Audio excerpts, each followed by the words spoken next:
الرجیم بسم اللہ الرحمن الرحیم والجار ذی القربى والجار الجنب صدق اللہ العظیم وصدق رسولنا بلاغ المبین ونحن علی ذلک لمن الشاہدین والشاکرین والحمد للہ رب العالمین ان اللہ وملائکتہ یصلون علی النبی یا ایہا الذین آمنوا صلوا علیہ وسلموا تسلیما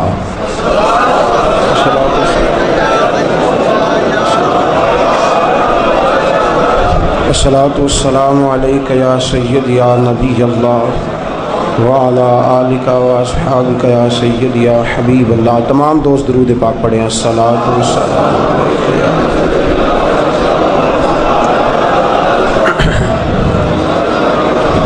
اللہم صلی علی سیدنا و مولانا محمد معدن الجود والکرم وآلہ وبارک وسلم۔ قرآن مجید کی سورہ النساء کی آیت نمبر 36 میں اللہ کریم نے ارشاد فرمایا کہ وبالوالدین احسانا، اپنے والدین کے ساتھ احسان کرو، وبذی القربیٰ، قریبی رشتہ داروں کے ساتھ احسان کرو، والیتامی والمساکین، مسکینوں اور یتیموں کے ساتھ احسان کرو، والجار ذی القربیٰ والجار الجنب، فرمایا جو تمہارے قریبی پڑوسی ہیں ان کے ساتھ بھی حسن سلوک کرو، اور جو تمہارے دور کے ہمسائے ہیں ان کے ساتھ بھی حسن سلوک کرو۔ قریب کا ہمسایہ اور دور کا ہمسایہ، اس کی کئی تعبیرات ہیں۔ اللہ نے جو فرمایا کہ قریب کے ہمسائے سے حسن سلوک کرو اور دور کے ہمسائے سے، تو دو معنی علماء نے اس کے دو معنی بیان فرمائے۔ ایک جگہ ارشاد فرمایا بعض مفسرین نے کہ اس سے مراد اللہ کے رسول صلی اللہ تعالیٰ علیہ وسلم کی وہ حدیث ہے کہ جس میں صحابہ کرام علیہم رضوان نے عرض کیا یا رسول اللہ صلی اللہ علیہ وسلم، دائیں بھی پڑوسی ہے، بائیں بھی پڑوسی ہے، سامنے بھی پڑوسی ہے، پیچھے بھی پڑوسی ہے، یا رسول اللہ صلی اللہ علیہ وسلم ان میں سے قریبی کون سا ہے؟ تو اللہ کے رسول صلی اللہ علیہ وسلم نے فرمایا جس کا دروازہ تیرے دروازے کے زیادہ قریب ہے، جس کا دروازہ تیرے دروازے کے، وہ تیرا قریبی پڑوسی ہے، اور جس کا دروازہ جتنا دور ہوتا جائے گا وہ پڑوسی تو رہے گا۔ اور پڑوسی کی حد کیا ہے؟ فرمایا 40 گھر آگے 40 پیچھے، 40 دائیں اور 40 بائیں، یہ تیرے پڑوسی ہیں۔ تو فرمایا کہ قرب، قریب اور بعید کا معنی یہ ہے کہ جس کا دروازہ تجھ سے زیادہ قریب ہے وہ تیرا قریبی ہمسایہ ہے، اور جس کا دروازہ تجھ سے ذرا دور ہے وہ تیرا دور کا ہمسایہ ہے۔ دوسری تفسیر محدثین کرام نے، مفسرین عظام نے یہ فرمائی ہے کہ 3 رشتے ہوتے ہیں پڑوسیوں کے ساتھ۔ سب سے قریب کا پڑوسی وہ ہوتا ہے جو پڑوسی بھی ہو، رشتہ دار بھی ہو اور مسلمان بھی ہو، وہ سب سے قریبی ہمسایہ ہے۔ رشتہ دار بھی ہو، مسلمان بھی ہو اور پھر ہمسایہ بھی ہو، تو یہ 3 رشتے ہوئے تو وہ سب سے قریبی پڑوسی ہے۔ اور فرمایا پھر اس سے دور کا وہ ہے جو مسلمان ہو اور ہمسایہ ہو، اس سے نسب کا تعلق نہ ہو، رشتہ داری نہ ہو، اور سب سے دور کا وہ ہے جو صرف پڑوسی ہو، نہ مسلمان ہو اور نہ ہی رشتہ دار ہو۔ تو یہ 2 قسم کی تفاسیر ہمارے بزرگوں نے بیان فرمائی۔ عزیز دوستو، ہم سایہ یعنی ایک سائے میں رہنے والے، ہم سایہ یعنی جو 2 سائے میں، ایک سائے میں 2 لوگ رہتے ہیں ان کو کہا جاتا ہے یہ ہم سائے ہیں۔ ایک سائے کے نیچے 2 لوگ، سایہ ایک اور گھر 2، تو ان کو کیا کہا جاتا ہے؟ ہم سایہ۔ ہم سائے کے ساتھ حسن سلوک کرنا، پڑوسیوں کے ساتھ ہوتا اصل میں یہ ہے، رشتہ داروں سے، پڑوسیوں سے، بہن بھائیوں سے حسن سلوک مشکل پتہ کیوں ہوتا ہے؟ مشکل اس لیے ہوتا ہے کہ جو آدمی قریب رہتا ہے نا، توجہ ہے آپ کی میری بات پہ، جو شخص قریب رہتا ہے نا اس کی کوتاہیاں بھی قریب ہو جاتی ہیں، اس کا سارا پتہ چل جاتا ہے کس طرح کا ہے۔ تو دور کا جو شخص ہوتا ہے اس کی کوتاہیاں دور ہوتی ہیں۔ اب یہ جو قریب رہتا ہے ظاہر ہے اس کے ساتھ انسان کا روز کا تعلق ہے، روز کا آنا جانا ہے، تو اس کی جو کوتاہیاں ہیں وہ بھی بالکل سامنے واضح ہو جاتی ہیں۔ تو جس کی کوتاہیاں واضح ہو جائیں پھر بھی اس سے پیار کرنا، یہی مسلمان کی علامت ہے۔ باوجود کوتاہیوں کے درگزر کرنا، محبت کرنا، ہاں اس کے اندر شرعی کوتاہی نہ پائی جائے ہمسائے میں، وہ بد مذہب نہ ہو جائے، بد عقیدہ نہ ہو جائے، افکار و نظریات کے اندر کوئی ایسا سکم نہ آ جائے جس کی بنیاد پر اس کو دین سے خارج سمجھا جائے۔ اس کے علاوہ جو عملی کوتاہیاں ہیں، دینی کوتاہیوں کے علاوہ جو بھی عملی کوتاہیاں ہیں وہ دور کرنے کے لیے ہمسائے کو کوشش بھی کرنی چاہیے اور ہمسائے کے ساتھ حسن سلوک بھی کرنا چاہیے۔ اللہ کے پیارے رسول صلی اللہ تعالیٰ علیہ وسلم صحابہ کو باز فرما رہے ہیں، اور کس وقت؟ جب حضور حج کا خطبہ دے رہے ہیں۔ یہ بڑی قابل غور بات ہے۔ حج کا جو خطبہ ہوتا ہے اس میں عالمی حالات پر بات ہوتی ہے، اس پر لوگ ملکی حالات پر بھی بات نہیں کرتے۔ صحابہ کبار علیہم رضوان جب خطبہ دیتے تھے، اور اللہ کے رسول صلی اللہ علیہ وسلم نے بھی جب خطبہ حج ارشاد فرمایا تو اس میں عالمی حالات کے تناظر میں بات کی کہ ہمیں کیسے دین کو آگے لے کے جانا ہے، کس طرح اپنے مذہب کی ترویج و اشاعت کرنی ہے، عالمی حالات پر بات ہوتی تھی۔ لیکن اس خطبے میں حضرت ابو ذر غفاری رضی اللہ تعالیٰ عنہ فرماتے ہیں رسول پاک نے پڑوسیوں کی بات چھیڑ دی۔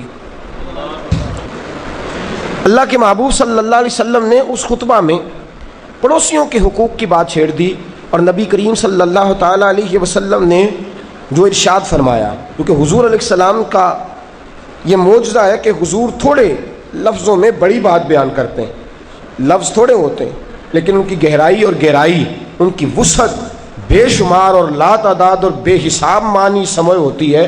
نبی کریم صلی اللہ تعالیٰ علیہ وسلم نے فرمایا اللہ نے مجھے پڑوسیوں کے بارے میں جو حقوق بھیجے ہیں، اتنے حق آئے، اتنے حق آئے، اتنے حق آئے، اتنے حق آئے کہ حضور فرماتے ہیں مجھے یوں لگا کہ کہا جائے گا پڑوسی کو جائیداد میں بھی حصہ دو، لگا کہ یوں کہہ دیا جائے گا ابھی تھوڑی دیر کے بعد کہ پڑوسی کو اپنی جائیداد میں، اپنی وراثت میں، اپنے مال میں اس کو حصے دار بناؤ۔ اتنے حقوق کا بیان پڑوسیوں کے بارے میں کر دیا گیا، اور نازک معاملات کی حد تک اللہ کے رسول صلی اللہ تعالیٰ علیہ وسلم نے پڑوسیوں کی بات کی۔ فرمایا جب اللہ تیرے پڑوسی کو کوئی خوشی دے تو اس کو مبارک دینے جایا کر، اپنے پڑوسی کو مبارک دینے جی جا کے اسے کہہ کہ بھائی تجھے جی کہ یہ کہنا چاہیے پتہ نہیں کون سا خزانہ ہاتھ آیا ہے، تنخواہ تو اتنی کوئی نہیں، پتہ نہیں کار کیسے لے لی ہے، بھئی یہ وہ جانے اور اس کا خدا جانے۔ اس کی تفتیش کرنا تو اللہ تبارک و تعالیٰ کے فرشتے لکھ رہے ہیں، ہمیں تو اجازت نہیں ولا تجسسوا کہ ہم کسی کی جاسوسی کریں، ہمیں تو منع کیا گیا ہے۔ جب اللہ تیرے پڑوسی کو کوئی خوشی عطا کرے تو تو اپنے پڑوسی کو مبارک دے، اور فرمایا جب اسے کوئی تکلیف پہنچے تو اس کے ساتھ تعزیت کر، اور حکم دیا نبی پاک صلی اللہ علیہ وسلم نے، کنز الاموال کی 9ویں جلد میں حدیث موجود ہے، نبی پاک صلی اللہ علیہ وسلم نے فرمایا تیرا پڑوسی جب قرض مانگے تو اسے قرض دے، اور قرض لے کے جب مہلت مانگے پھر تو اسے مہلت بھی دے۔ اور حضور نے حضرت ابو ذر غفاری سے فرمایا جب گوشت پکائے تو شوربہ زیادہ پکا، جب گوشت پکے تو شوربہ زیادہ کر۔ حضور کس غرض سے؟ فرمایا ایسا نہ ہو کہ تیرا پڑوسی غریب ہو، تیرے گھر سے گوشت پکنے کی خوشبو اس کے گھر جائے اور اس غریب کے بچے اپنے باپ سے کہیں کہ ہمیں بھی گوشت لا کے دیا جائے۔ فرمایا اس طرح کر، تو شوربہ زیادہ پکا، خود بھی کھا اور اپنے پڑوسیوں کے گھر بھی بھیج دے، کچھ کھا لے کچھ اپنے پڑوسیوں کے گھر بھی بھیج دے۔ فرمایا جب بھی تو کوئی نئی چیز لائے اپنے پڑوسی کے گھر بھی بھیج، اور اگر نہیں بھیج سکتا تو فرمایا پھل کھا کے چھلکے دروازے پہ نہیں پھینکنے، پھل کھا کے ان کے چھلکے دروازے پہ نہیں پھینکنے۔ یا رسول اللہ کیوں؟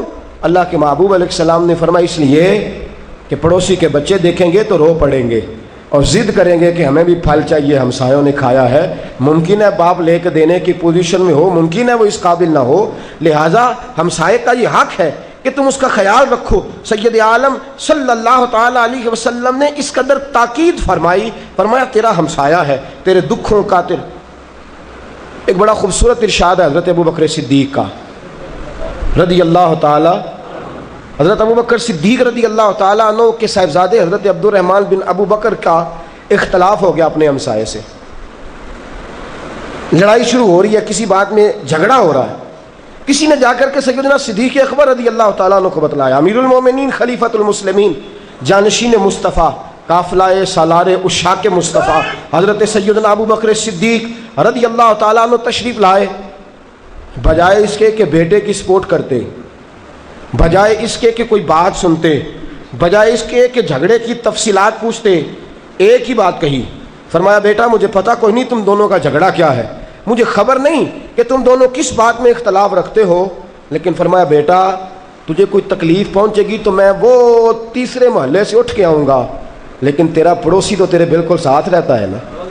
فرمایا یہ تیرے جلدی کام آئے گا، یہ تیرے پاس مجھ سے پہلے پہنچے گا، یہ بر وقت آئے گا، یہ تیرا ہمسایہ ہے، اس کے ساتھ اگر تیرے تعلقات اچھے رہیں گے میں تو دیر سے پہنچوں گا لیکن ہمسایہ پہلے تیرے پاس پہنچ جائے گا. اور حکم دیا اپنے بیٹے کو، حکم دیا فرمایا معذرت کر، پتہ نہیں بات کا، معذرت کر اپنے ہمسائے سے.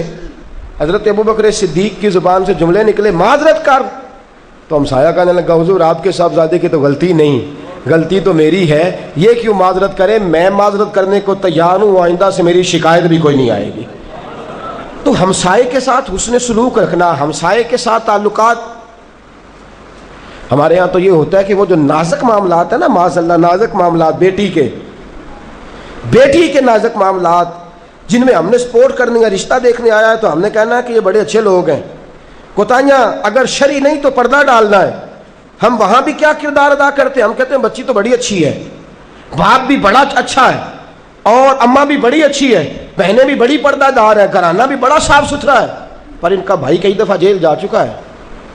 بھئی ایک بھائی اگر جیل جا چکا ہے، گھر میں 15 افراد میں سے ایک غلط ہو بھی گیا ہے، تو یہ تو کیا کردار ادا کر رہے ہیں. اور دیکھ تو صحیح معاملہ کس قسم کا ہے. یہاں تو حاتم طائی کی بیٹی کا سر ننگا ہو تو اللہ کے رسول چادر دے کے کہتے ہیں بیٹی بیٹی ہوتی ہے چاہے کافر کی ہوا کرے. تو اس قدر زیادہ تاکید. اور ہم اس معاملے میں بھی جو نازک معاملہ ہے وہاں بھی ہم کہتے ہیں نا ذرا خیال رکھنا، ذرا احتیاط کرنا، ان کی پہلی بیٹی کی بھی بڑی ناراضگیاں چلتی ہیں. تو میرے عزیزو یاد رکھیے ہمسائے کے تو کام آنا ہے. ہم نے تو ہمسائے کی سپورٹ کرنی ہے مقدور پر. محبوب پاک صلی اللہ تعالی علیہ وسلم نے فرمایا وہ مجھ پر ایمان ہی نہیں لایا. یار اتنا نازک معاملہ ہے ہمسائے کا، اس قدر سخت معاملہ ہے. فرمایا وہ مجھ پر ایمان ہی نہیں لایا. حضور کون؟ فرمایا جس کی شرارتوں سے اس کا ہمسایہ محفوظ نہیں ہے، جو شرارت کر کے ہمسائے کو تنگ کرتا ہے، جو شریر بن کے ہمسائے کو. حضور علیہ الصلوۃ والسلام کی حدیث بتلاتی ہے کہ چاہے نمازی ہو چاہے سخی ہو. یا رسول اللہ صلی اللہ علیہ وسلم ایک بی بی ہے بڑی سخاوت کرتی ہے، بڑے پیسے خیرات کرتی ہے.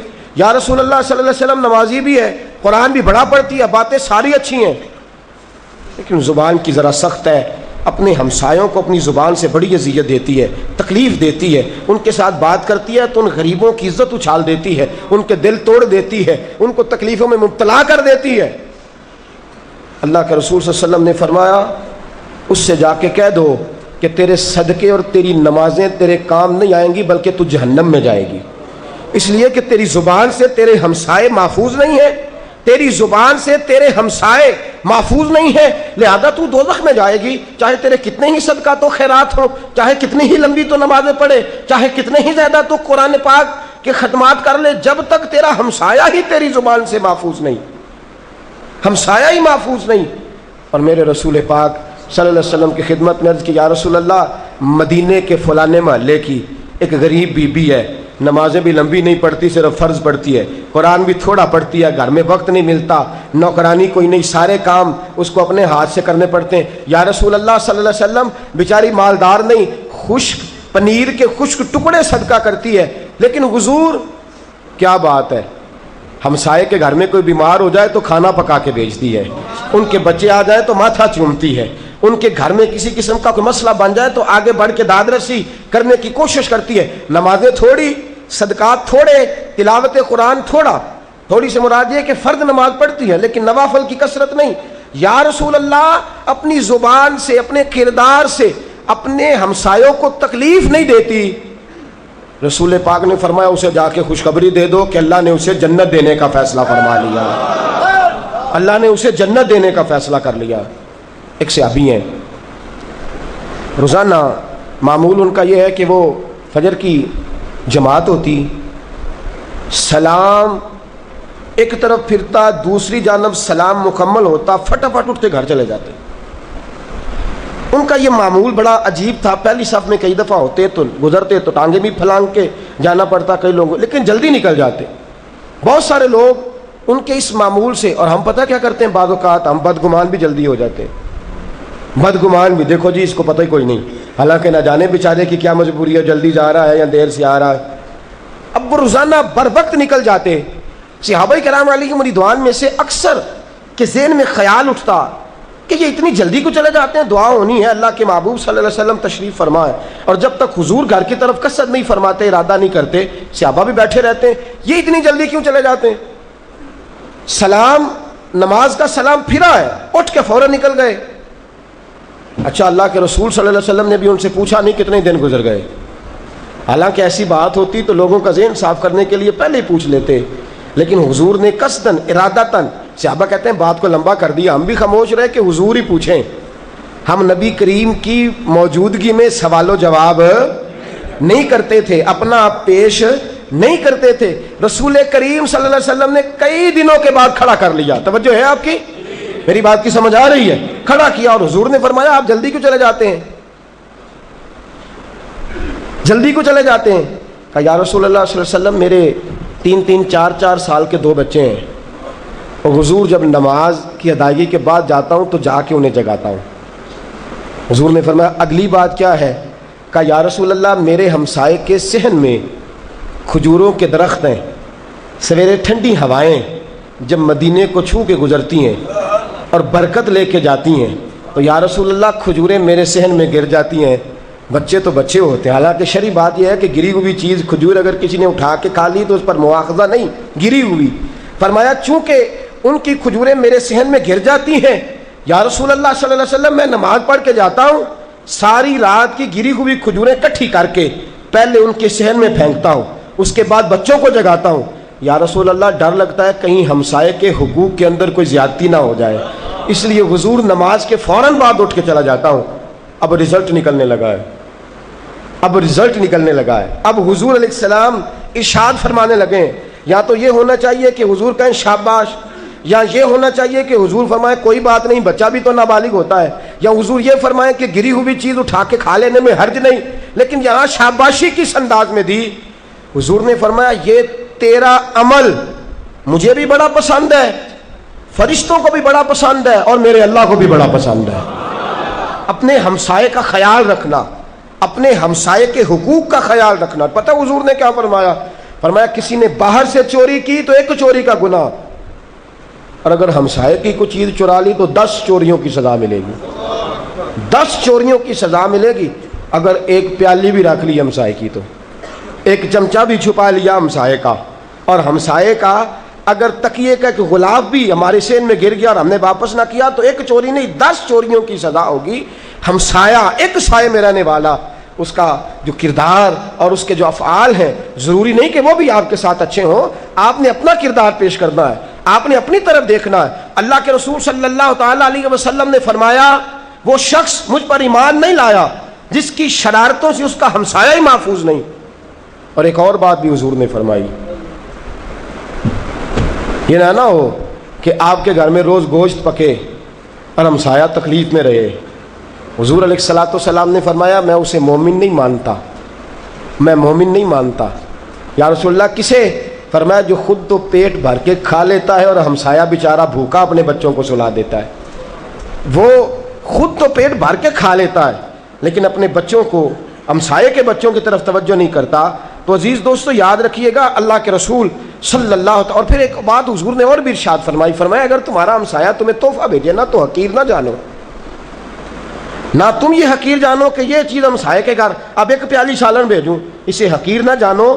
فرمایا دیتے وقت بھی حقیر نہ جانو، اور ہمسائے سے تحفہ آئے بھی تو اسے حقیر، وہ تو ہمسایہ ہے نا۔ تو ہمسایہ کی کہتے ہیں شاباشی کی تو تھپکی بھی بڑی ہوتی ہے، کسی نے تھپک دیا نا کمر پہ، کا کیا بات ہے، تو یہ شاباشی کی تھپکی کی بھی کیا ہی بات ہے۔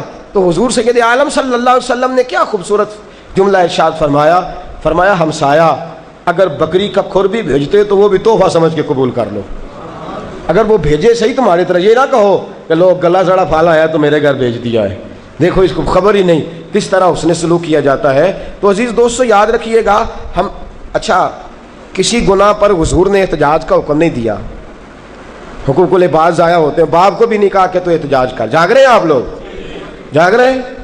اچھا، اللہ آپ کو سلامت رکھے، اللہ خوش رکھے۔ چلے میرے کہنے پہ انہوں نے اٹھ کے کہا جی جاگ رہے ہیں، تو یہ بھی بڑی بات ہے، اللہ سلامتی عطا فرماوے۔ کسی باپ کی اولاد نافرمان ہے تو باپ احتجاج نہ کرے، لوگوں کو بتاتا نہ پھرے۔ اگر کسی وجہ سے شوہر حقوق ضائع کرتا ہے تو فرمایا عورت اگر کسی کے سامنے اپنے شوہر کی برائی بیان کرے گی تو حضور نے فرمایا میرے حوض کوثر پہ نہ آئے۔ اور مرد بھی اگر اپنی خاتون کی بلا وجہ برائیاں بیان کرتا پھرے گا یا عورت بلا وجہ برائیاں بیان کرے گی فرمایا میرے حوض کوثر پہ جام پینے نہ آئے، منع فرما دیا۔ لیکن ایک گناہ ایسا جس پر احتجاج کرنے کی اجازت دے دی۔ حضرت عبداللہ بن سلام رضی اللہ تعالیٰ عنہ نے عرض کی یا رسول اللہ صلی اللہ علیہ وسلم میرا ہمسایہ بڑا تنگ کرتا ہے، بڑا پریشان کیا اس نے۔ حضور نے فرمایا اس کی اذیتوں پہ صبر کر، اللہ تجھے جنت عطا فرمائے گا۔ کہا یا رسول اللہ بڑا صبر کیا پر وہ باز آتا ہی نہیں، میرا ہمسایہ باز۔ فرمایا اس طرح کر اپنا سامان نکال کے گلی میں ڈال لے، باہر نکل جا، گلی میں سامان رکھ لے اور اس کے پاس بیٹھ جا، لوگ تجھے پوچھیں گے نا کیا ہوا تو کہنا کہ میرا ہمسایہ تنگ کرتا ہے۔ احتجاج کرنے کی اجازت دے دی۔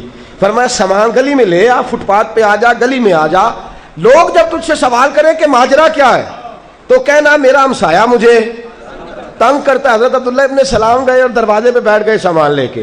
جو آتا عبداللہ کہاں جا رہے ہو؟ کہنے لگے یار جانا ہی ہے، یہ میری جان ہی نہیں چھوڑتا۔ جو بندہ بھی آتا گلی میں اسی کو بتاتے، جو بھی آتا اسی کو بتاتے۔ وہ مسلم بھی نہیں تھا، دوڑا حضور کی بارگاہ میں گیا، کہنے لگا سونیا ایک بار معافی لے دیں، آج کے بعد یہ حرکت نہیں کرتا، ایک بار مجھے معافی لے کے دیں، میں آئندہ ایسی جو ہے حرکت نہیں کرتا۔ رسول کائنات صلی اللہ تعالیٰ علیہ وآلہ وسلم نے فرمایا یاد رکھو۔ اور پھر اگر اچھا ہمسایہ ہو، اگر اچھا ہمسایہ ہو، حضرت سعید بن عاص رضی اللہ تعالیٰ عنہ آپ کا ہمسایہ، وہ کہتا ہے میں غریب تھا اور محبوب کے صحابی حضرت سعید بن عاص رضی اللہ تعالیٰ عنہ امیر تھے، میرے پڑوس میں رہتے تھے۔ فرماتے ہیں بچے پیدا تو میرے وسیلے سے ہوئے لیکن میرے بچوں کی ساری پرورش حضرت سعید بن عاص نے کر دی۔ فرماتے ہیں رات کو چھپا کے میرے گھر میں مجھے پیسے دیتے تھے، چھپا کے۔ فرماتے ہیں ایک وقت پھر آیا، مجھ پر حالات تنگ ہو گئے، کسی کو خبر نہیں کہ ساری زندگی انہوں نے میرے بچوں کی کفالت کری ہے۔ فرماتے ہیں حالات تنگ ہو گئے، میں پریشان ہو گیا، مکان بیچنے کا پروگرام بنا لیا۔ بڑی قیمتی بات، ایسے بھی ہمسائے ہوتے ہیں، کہتے ہیں مکان بیچنے کا پروگرام بنایا، میری بیوی کہنے لگی سعید بن عاص سے بات کریں۔ میں نے کہا اب ساری زندگی اس بیچارے کو ہم تکلیف دیتے رہیں، کچھ تو کم تو نہیں نا ہمارے ساتھ اس نے سلوک کرتے۔ کہا نہیں میں نہیں کروں گا۔ کہتے میں نے 1,00,000 دینار میں مکان بیچ دیا، 1,00,000 دینار میں مکان بیچا، اور خریدنے والے سے کہنے لگے یہ تو ہے مکان کی قیمت۔ توجہ میری بات پہ کیجئے گا، یہ ہے مکان کی قیمت، اور میں تجھے سعید بن عاص جیسا ہمسایہ بھی دے کے جا رہا ہوں، اس کی کیا قیمت دیتا ہے؟ میں حضرت سعید بن عاص رضی اللہ تعالیٰ عنہ جیسا ہمسایہ بھی تو تجھے دے کے جا رہا ہوں، اس کی قیمت بھی دے۔ وہ کہنے لگا سودا بعد میں کروں گا، پہلے میں تیرے ہمسایہ سے تو مل لوں۔ وہ کیسا شخص ہے کہ جس کے پڑوس میں رہنے کے لیے تو پیسے مانگ رہا ہے؟ کہ حضرت سعید بن عاص رضی اللہ تعالیٰ عنہ کے بارے میں کہا کہ ہمسایہ بھی تو اعلیٰ نا، اس کے بھی پیسے چاہیے، اتنا اعلیٰ ہمسایہ تجھے ملے گا نہیں، اس کی بھی قیمت دو۔ وہ شخص بتایا نہیں، حضرت سعید بن عاص کے دروازے پہ جا کے کہا آپ سے ملنے آیا تھا۔ کہا وجہ یہ تھی کہ آپ کا ہمسایہ بڑی تعریف کرتا ہے، میں نے 1,00,000 دینار میں مکان خریدا ہے، سودا ہونے لگا تھا، بات قریب پہنچ گئی تھی، لیکن اس نے کہا کہ سعید بن عاص کی ہمسائیگی بھی تجھے دے کے جا رہا ہوں، اس کے بھی پیسے دے۔ تو یہ تو میں نے پہلی بار بات سنی ہے، اتنی قیمتی بات، اور ایسے جملے لوگ کہیں ہمسایوں کے بارے میں۔ کہا میں دیکھ کے تو کیسا اعلیٰ آدمی ہے جس کی اتنی تعریف ہو رہی ہے۔ حضرت سعید بن عاص کہنے لگے آ گئے ہو نا اب؟ کہا آ گیا ہوں۔ فرمایا خاموشی سے اپنے گھر جاؤ، میرے پڑوسی کا مکان نہ خریدنا، اپنے گھر جاؤ، میرے پڑوسی کا مکان۔ کہا اسے 1,00,000 دینار کی ضرورت ہے، آپ دے لیں گے؟ فرمایا میں جانوں میرا ہمسایہ جانے، میں جانوں اور میرا ہمسایہ جانے، تو کون ہوتا ہے مجھ سے پوچھنے والا کہ دے لوں گا کہ نہیں دے لوں گا؟ وہ چلا گیا۔ حضرت سعید بن عاص ہمسائے کے گھر گئے، دن کو نہیں، سویرے نہیں۔ واہ میرے محبوب کے غلاموں، صحابہ وہ صحابہ تھے جن کی ہر صبح صبح عید ہوتی تھی، خدا کا قرب حاصل تھا، نبی کی دید ہوتی تھی۔ رسول پاک صلی اللہ علیہ وسلم کے صحابہ کا انداز محبت دن کے اجالے میں نہیں، صبح کے اجالے میں نہیں، رات کے اندھیرے میں ہمسائے کو بلایا، اور کہا یار مجھے تجھ سے گلہ ہے، زندگی بھر نہیں ہوا، آج گلہ ہے۔ کہا کس بات کا؟ کہا یار صرف 1,00,000 دینار کے لیے تو مجھے چھوڑ کے جا رہا ہے، صرف 1,00,000 دینار کی غرض سے تم مجھے؟ کہا آپ کو تو نہیں چھوڑ رہا، میری تو ضروریات نے تنگ کر دیا ہے۔ کہا یار بڑی زیادتی ہے، تو نے مجھے اس قابل بھی نہیں سمجھا کہ میں 1,00,000 دینار ہی تجھ پہ قربان۔ کہا سعید 1,00,000 دینار میں نے کبھی اکٹھے دیکھے نہیں، قرضہ چڑھ گیا 1,00,000 دینار، آپ دے لیں گے؟ کیا خوبصورت لفظ ہیں۔ کہنے لگے 40 میرے پاس تھے، 60 میں نے قرضہ اٹھا لیا ہے۔ 60 دینار پڑوسی نے قرضہ اٹھایا اور اٹھا کے پڑوسی کی خدمت کی۔ اب پڑوسی کیا کہتا ہے؟ کہتا ہے سعید اگر صبح قیامت اللہ نے مجھے، دیکھیے آپ اس محبت کا دوام دیکھیے، ہمسائے سے ہمسائے کی محبت کا دوام دیکھیے اور ان محبتوں کا فروغ دیکھیے۔ حضرت سعید بن عاص رضی اللہ تعالیٰ عنہ کے ہمسائے کہنے لگے سعید قسم اللہ کی اگر قیامت میں خدا نے مجھے جنت میں بھیجنے کا بھی حکم دیا نا تو بغیر تیرے میں جنت میں بھی نہیں جاؤں گا۔ وہ جنت ساڈے کس کاری جتھے یار نظر نہ آوے، وہ جنت ساڈے کس کاری جتھے یار نظر نہ آوے، وہ دوزخ میں لکھ بہشتاں جتھے سونا آوے جاوے۔ فرمایا میں جنت میں بھی تیرے بغیر نہیں جاؤں گا، ایسا اعلیٰ ہمسایہ ہے میں جنت میں بھی تیرا ہمسایہ بننا پسند کروں گا۔ عزیز دوستو یہ دوام محبتوں کا، یہ فروغ محبتوں کا، یہ پیام محبتوں کا۔ کبھی ہم سنا کرتے تھے پڑوسی کی بچی کی شادی ہوتی تھی تو پڑوسی اپنے بچوں کو کہتا تھا تم ننیال چلے جاؤ، سارا مکان دے دیتا تھا، سارا دن کام کرتا تھا، دفتر سے چھٹیاں لے لیتا تھا، وہ ہمسائے کی بیٹی میری بیٹی، ہمسائے کی بہن میری بہن، ہمسائے کی اماں میری اماں، بچے نوجوان دکانیں بند کر کے آ جایا کرتے تھے، ہمسائے کی خدمت کرنا ہے، ہمسائے کی نوکری کرنا ہے، ہمسائے کی طرف توجہ کرنی ہے۔ لیکن وہ رنگ ڈھنگ ہی نہیں رہے، ہمارے وہ انداز ہی نہیں